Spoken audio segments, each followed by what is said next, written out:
Capítulo 33. La crítica y sus efectos. Subtítulo: Los cristianos deben cuidar sus palabras.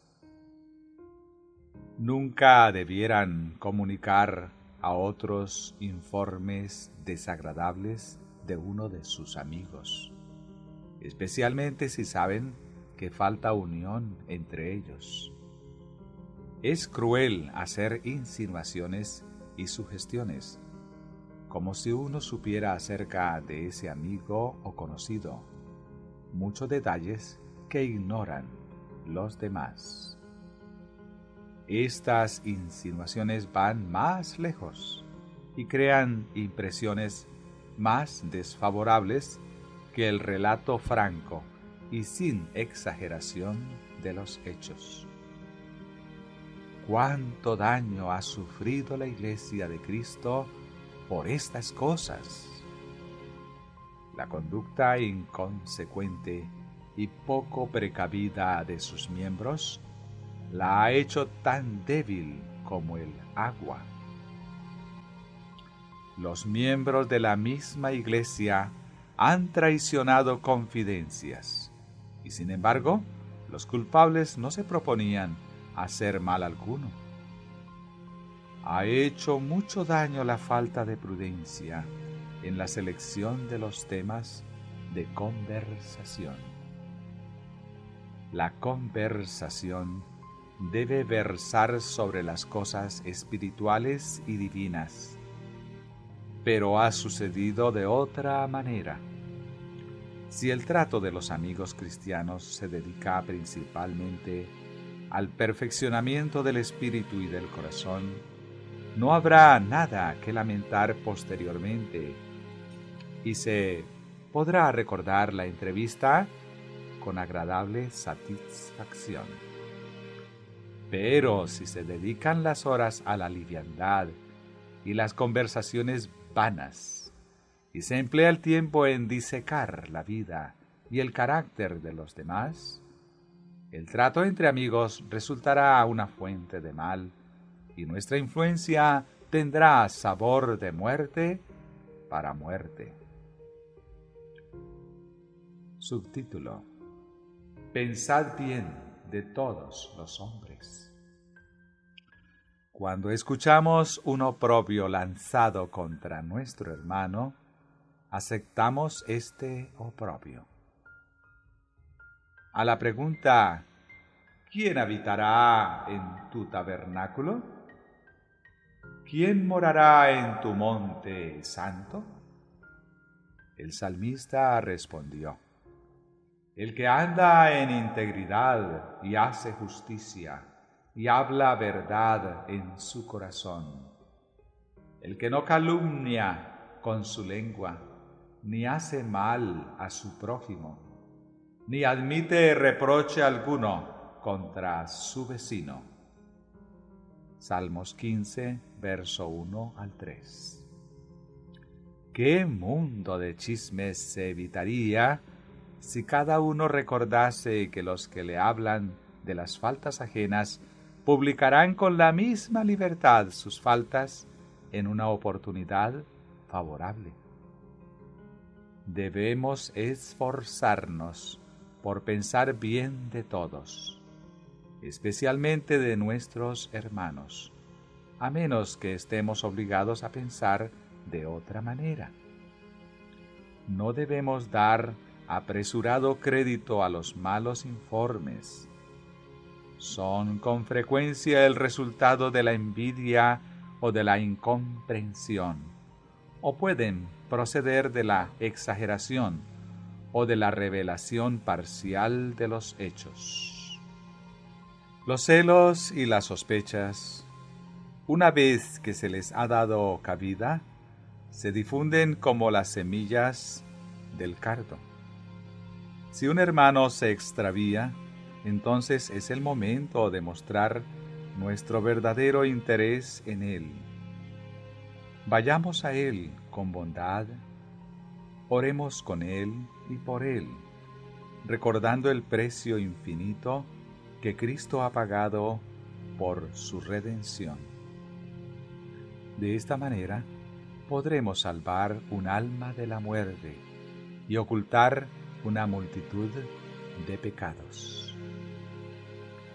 Una mirada, una palabra, aún el tono de la voz, pueden estar henchidos de mentira, penetrar como una flecha en algún corazón e infligir una herida incurable. Así puede echarse una duda, un oprobio sobre una persona por medio de la cual Dios quisiera realizar una buena obra, y su influencia se marchita y su utilidad se destruye. Entre algunas especies de animales, cuando algún miembro del rebaño es herido y cae, sus compañeros le asaltan y despedazan. El mismo espíritu cruel manifiesta en ciertos hombres y mujeres que se llaman cristianos. Hacen gala de un celo farisaico para apedrear a otros menos culpables que ellos mismos. Hay quienes señalan las faltas y los fracasos ajenos para apartar de sus propias faltas y fracasos la atención, o para granjearse reputación de muy celosos para Dios y la Iglesia. El tiempo gastado en criticar las intenciones y las acciones de los siervos del Señor sería mejor empleado en la oración. Si los que buscan faltas en los demás conociesen la verdad referente a los mismos a quienes critican, a menudo tendrían otra opinión acerca de ellos.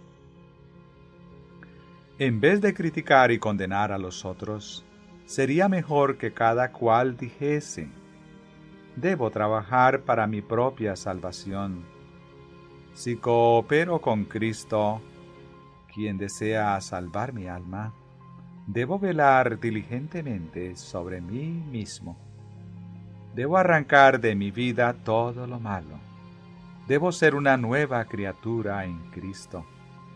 Debo vencer todos mis defectos. Así que, en vez de debilitar a aquellos que luchan contra el mal, debo fortalecerlos con palabras de aliento. Subtítulo: El hombre envidioso no ve el bien en los demás.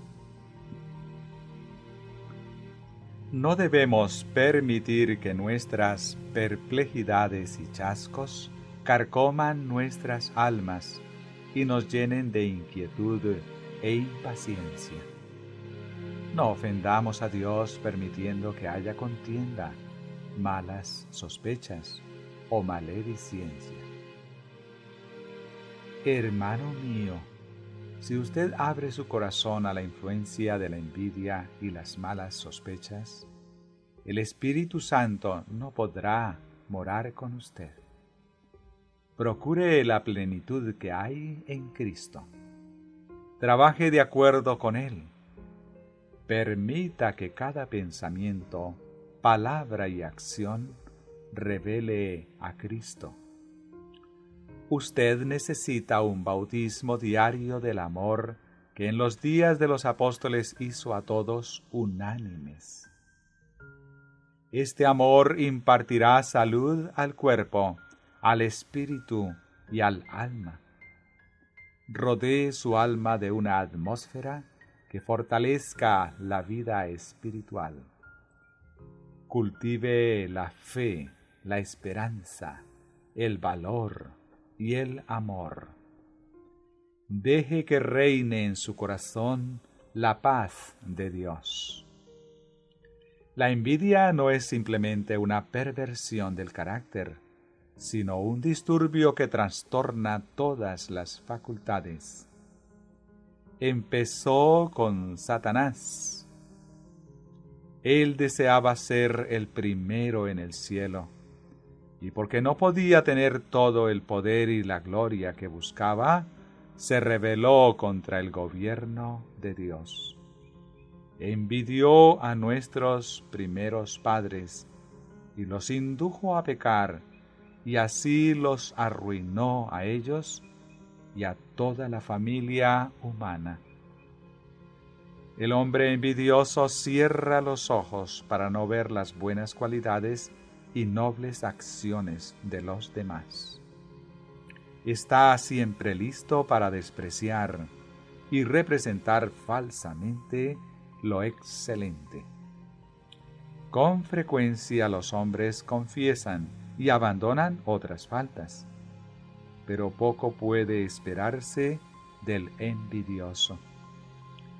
Puesto que envidiar a una persona es admitir que ella es superior, el orgullo no permitirá ninguna concesión. Si se hace un esfuerzo para convencer de su pecado a la persona envidiosa, se exacerba aún más contra el objeto de su pasión y con demasiada frecuencia permanece incurable. El envidioso difunde veneno donde quiera que vaya, enajenando amigos y levantando odio y rebelión contra Dios y los hombres. Trata de que se le considere el mejor y el mayor, no mediante esfuerzos heroicos y abnegados para alcanzar el blanco de la excelencia de sí mismo, sino permaneciendo donde está y disminuyendo el mérito de los esfuerzos ajenos. El apóstol Santiago declara que la lengua que se deleita en el agravio, la lengua chismosa que dice, cuente, que yo también le contaré, es inflamada del infierno, esparce tizones por todos lados. ¿Qué le importa al sembrador de chismes si difama al inocente? No detendrá su mala obra, aunque destruya la esperanza y el valor en quienes ya se hunden bajo sus cargas. Solo le interesa satisfacer su propensión a sembrar escándalos. Aún profesos cristianos cierran los ojos a todo lo que es puro, honrado, noble y amable, para atesorar cuanto es objetable y desagradable y publicarlo al mundo. Subtítulo: Los celos y las críticas. Me duele decir que hay lenguas indisciplinadas entre los miembros de la Iglesia. Hay lenguas falsas que se alimentan de maldad. Hay lenguas astutas y murmuradoras. Hay charla, impertinente entrometimiento, hábiles interrogaciones. Entre los amadores del chisme, algunos son impulsados por la curiosidad, otros por los celos, muchos por el odio contra aquellos por cuyo medio Dios ha hablado para reprenderlos. Todos estos elementos discordantes trabajan. Algunos ocultan sus verdaderos sentimientos, mientras que otros están ávidos de publicar todo lo que saben o aún sospechan de malo contra otros. Vi que hasta el espíritu de perjurio, capaz de trocar la verdad en mentira, lo bueno en malo, la inocencia en crimen, está ahora activo. Satanás se regocija por esta condición de los que profesan ser el pueblo de Dios. Mientras muchos están descuidando sus propias almas, buscan ávidamente una oportunidad de criticar y condenar a otros. Todos tienen defectos de carácter y no es difícil hallar algo que los celos puedan interpretar para su perjuicio. Ahora, dicen estos que se han constituido en jueces, tenemos los hechos. Vamos a basar en ellos una acusación de la cual no se podrán limpiar. Esperan una oportunidad adecuada y entonces presentan su fardo de chismes y sacan sus calumnias. En sus esfuerzos por asentar un argumento, las personas que tienen por naturaleza una imaginación viva están en peligro de engañarse a sí mismas y a otras. Recogen expresiones descuidadas de otra persona sin considerar que a veces ciertas palabras pueden haberse dicho con premura y que, por lo tanto, no reflejan los verdaderos sentimientos del que habló. Pero estas observaciones que no fueron premeditadas y que con frecuencia son tan triviales que no valen la pena de tenerse en cuenta, son miradas a través del vidrio de aumento de Satanás, exageradas y repetidas, hasta que un terrón se transforma en una montaña. ¿Es acaso caridad cristiana recoger todo informe que flota, desenterrar todo lo que arrojaría a sospecha sobre el carácter de otro, y luego deleitarse en emplearlo para perjudicarle? Satanás se regocija cuando puede difamar o herir a quien sigue a Cristo. Él es el acusador de nuestros hermanos. Apocalipsis 12:10. ¿Le ayudarán en su obra los cristianos? Los ojos de Dios, que todo lo ven, notan los defectos de todos y la pasión dominante de cada uno. Sin embargo, nos soporta a pesar de nuestras faltas y se compadece de nuestras debilidades. Ordena a sus hijos que tengan el mismo espíritu de ternura y tolerancia. Los verdaderos cristianos no se regocijarán en la exposición de las faltas y deficiencias ajenas.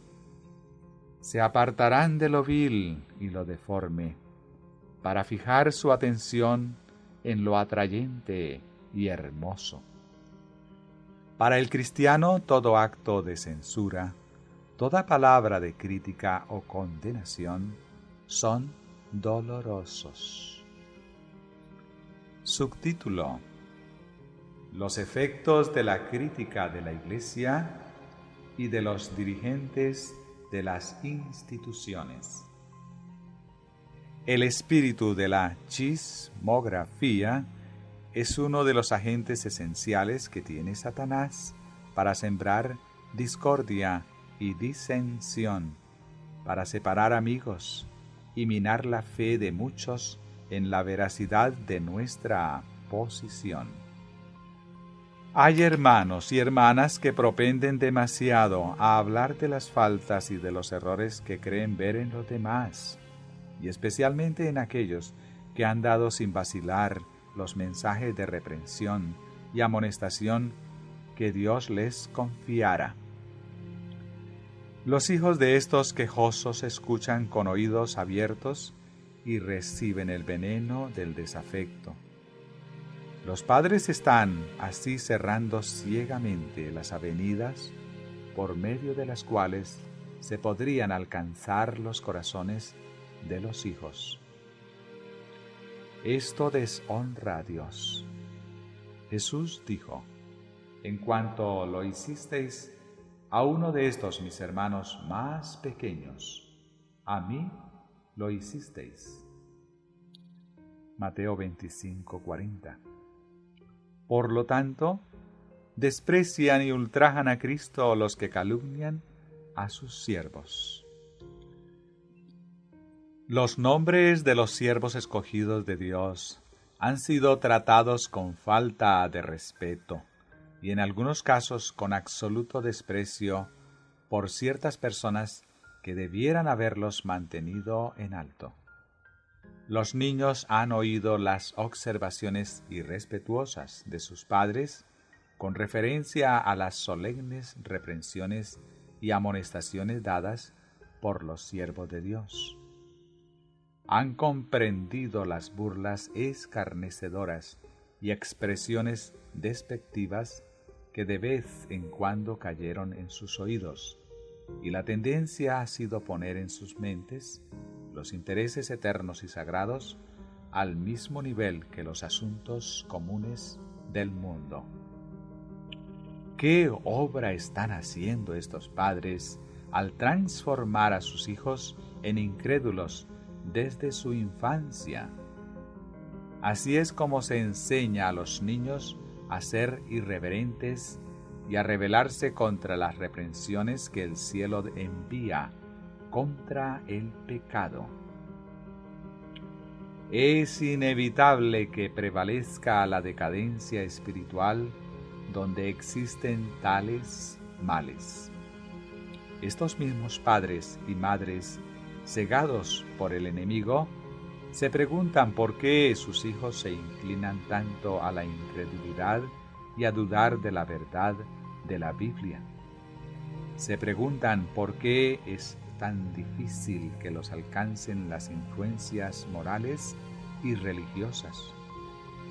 Si tuviesen percepción espiritual, descubrirían enseguida que este deplorable estado de cosas es resultado de la influencia que ellos ejercen en su hogar, de sus celos y desconfianza. Así se educan muchos incrédulos en los círculos familiares de los que profesan ser cristianos. Muchos son los que hallan placer especial en discurrir y espaciarse en los defectos, reales o imaginarios, de aquellos que llevan pesadas responsabilidades en relación con las instituciones de la causa de Dios.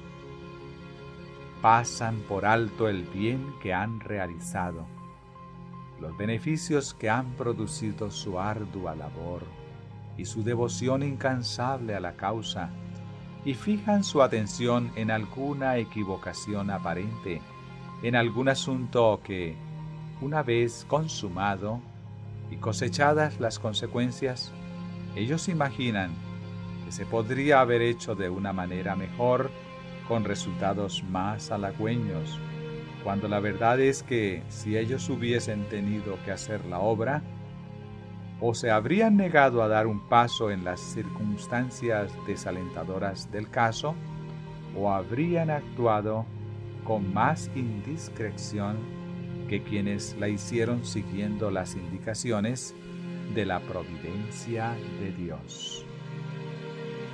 Pero estos habladores indisciplinados se aferran a los detalles más desagradables del trabajo, como el liquen a las asperezas de la roca.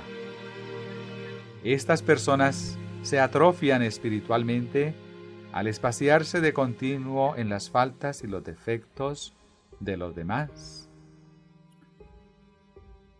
Son moralmente incapaces de discernir las acciones buenas y nobles, los esfuerzos abnegados, el verdadero heroísmo y el sacrificio propio. No se están volviendo más nobles ni más elevados en su vida y esperanza, ni más generosos y amplios en sus ideas y planes. No cultivan la caridad que debe caracterizar la vida del cristiano. Están degenerando cada día, y sus prejuicios y opiniones se estrechan cada vez más. La mezquindad es su elemento, y la atmósfera que los rodea es venenosa para la paz y la felicidad. Cada institución tendrá que luchar con dificultades. Estas son permitidas para que sea aprobado el corazón de los hijos de Dios. Al alcanzar la adversidad a una de las instituciones del Señor, es cuando se manifiesta la fe verdadera que tenemos en Dios y en su obra. En un tiempo como ese, no considere nadie las cosas bajo su luz más desfavorable, ni exprese nadie pensamiento de duda o incredulidad. No critiquéis a aquellos que llevan la carga de la responsabilidad.